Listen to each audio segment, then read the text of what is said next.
এই দোয়া ওই সমস্ত ব্যক্তি চায় যার অন্তরে আল্লাহ তাআলার ভয় আছে, যার ভিতরে মৃত্যুর ভয় ঢুকছে, সে এই দোয়া চায়।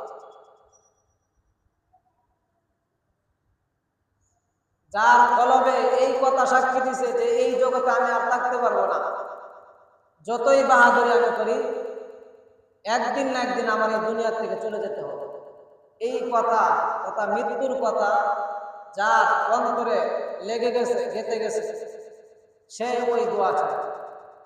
দুনিয়াতে আমার কোনো জিনিসের প্রয়োজন নাই, দুনিয়াতে আমার কোনো জিনিসের দরকার নাই, এই জিনিসটা আপনাকে আমি দিলাম আমার জন্য, পরকাল জগতের জন্য একটু দোয়া করবেন, আল্লাহ তাআলা যেন আমার পরকাল জগৎ ভালো করে। দুনিয়াতে আমার কোনো দরকার নাই, পরকাল জগৎ যেন আমার ভালো হয়, এই জন্য দোয়া চাই। এই জন্য লাশকে সামনে রেখে কথা বলা হয়, কুল্লু নাফসিন যায়িকাতুল মাউত। দুনিয়াতে যতই বাহাদুরি করি, যতই অট্টলিকা থাকুক, যখন মৃত্যু হওয়ার পর 3 বান্দের আসামি যখন লাশ হয়ে যায়,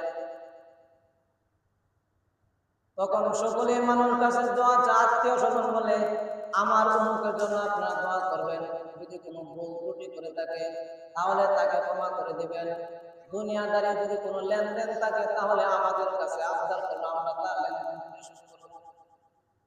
এই কথাগুলো বলে।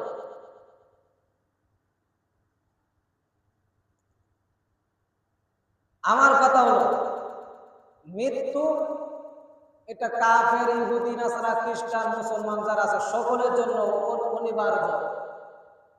দুনিয়াতে কেউ থাকতে পারবে না।